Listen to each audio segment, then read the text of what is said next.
Hi guys, and welcome back to OG Cars, and in today's video you join us in our home garage. For those of you on the channel, you'll know that already. If you're new to the channel, thanks for joining us. This is Hubnut's old Yugo Sana that I received from Matt Pink as a pile of bits. Now let's just rewind, and we're going to go back to the NEC now, which is the weekend just gone, and this car was on display and we were doing a few live demonstrations. So let's see what we got up to, and then we'll come back here and see what we've got.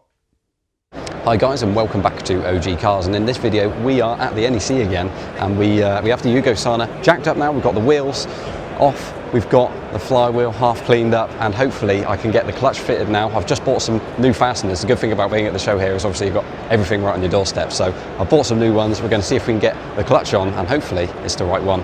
All being well, we'll be able to get the gearbox in after that today on the Friday, and I've got a few brake bits and I've got a few engine bits which hopefully I can do over the Saturday and Sunday as well. Okay, so a slight setback. The cover plate does fit onto the flywheel, yeah? Fits perfectly. The friction plate goes onto the gearbox plies perfectly. You put them both together, don't know if it's right. It sits a little bit too far off the flywheel because the friction plate protrudes from the end of the cover plate, if that makes sense. I can kind of show you here if I don't drop everything right now. But yeah, there we are. You can see there that the friction plate is slightly protruding from there. So when you bolt it down, it does actually go completely flush and it's fine, but you lose a bit of the spring on this and it goes a little bit flat. So I'm not sure if we're just going to bottom out the clutch pedal when it's all in or not. The only problem is I don't have any other solution. So what we're going to do is just bolt this up and see what happens. Okay everybody, so you join us on the Sunday now. Admittedly yesterday on Saturday we did manage to get the gearbox back in the Sana, which is a bit of a revelation, so big thanks to Sam and Indigo for helping me get this gearbox back in. We have actually put the clutch cable on it. Now admittedly, right, I lost a little bit of motivation yesterday because the clutch cover plate, when it bolted up, it wasn't quite sitting flush, so the bolts have pulled it in, but it means it's taken up a little bit of the spring in the cover plate. So we've only got about half a pedal, but it does look like it's engaging and disengaging. So while it's not going to be the best comfort on the pedal, hopefully it is going to do a bit of something. Otherwise I'm going to have to go to Ollie's Yugo Sana and pull his gearbox out and have a little look and see what's going on. It'd be good to do that at some point. But anyway, gearbox is in. I do need to put the mounts on, so that's what I'll be doing today. Admittedly, I'm probably not going to do a load of other work on it today because I just want it back on the ground, on its wheels, and back home so I can actually look at it properly when it's back there. Okay, so we've got a bit of progress going on now. So James and Aaron from YMC, big thanks to them. I'm very appreciative. They've come over and said that they can help with the Yugo. So basically I got it to a point where the engine mount was on that side. I had to go and buy some new bolts and nuts. Big thanks to the fasteners guy up there who got those for me. And I've got the rear engine mount on as well.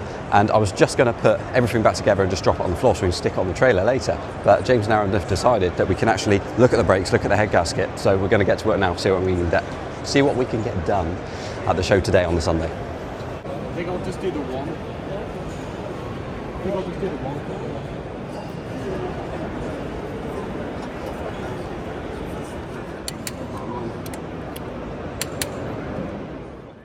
So now we are transported back. We are in the garage. So big thanks to Sam McGlynn for transporting this car all the way up there and all the way back, helping unload and all sorts of other little bits. Himself and Indigo and Joe Ingram at the show gave me a really big helping hand, especially on the Friday and Saturday. And as you may have seen in the video, my sort of like emotional state was a bit up and down with like just getting a bit annoyed with a little few things on the car.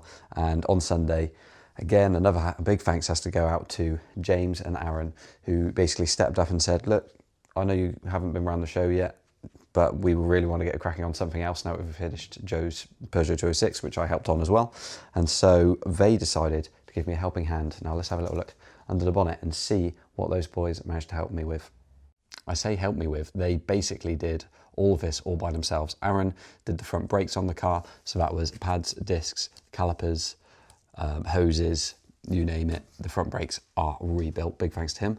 And James basically got to work on the head gasket here. So we had everything stripped. We had the head gasket done, the inlet and exhaust manifold gasket. There's another gasket just underneath the camshaft section there, and then there's a rocker cover gasket, new thermostat, new timing belt, water pump, the tensioner.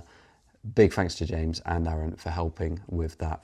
And I came in at the end and did the scary talking of the head bolts, and luckily none snapped, so that's ideal. But we're certainly a big step closer, and Aaron is now actually taking the carburettor away in the inlet manifold, and he's going to zinc plate things, he's going to clean it all out, ultrasonic cleaner, rebuild the carb, and we're going to get this car real nice.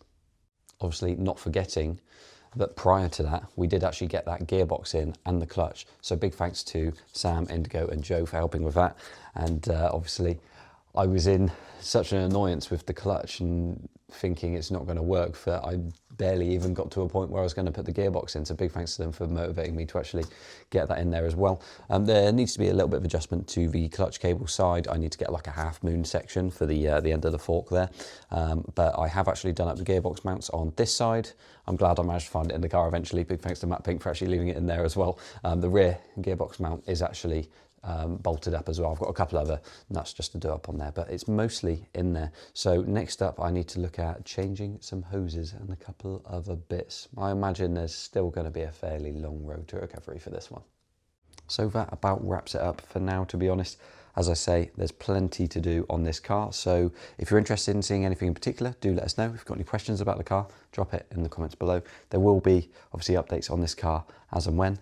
For those of you that know, this is actually Mr. P's winter hibernation spot. So this car has actually taken that over for now. Mr. P has been relegated outside, ready for use, of course. So yeah, basically this car needs to be out by winter of this year. So I guess that means I need to get a move on with it, doesn't it? Right guys, please stay tuned. Thanks very much for watching. And a massive shout out as well to Young Retro Motor Club, RFA Club, and all of the people in this video that I've mentioned, and everyone that came over to say hello. We've loved talking to you all. Sorry if I was in the mood at any point, because obviously, yeah, the car annoyed me very slightly. But you know what? I am still very happy with it, and I'm very happy we managed to get so far with it at the NEC. So thanks again for watching, guys. Like, comment, and subscribe, and we shall see you all in the next one.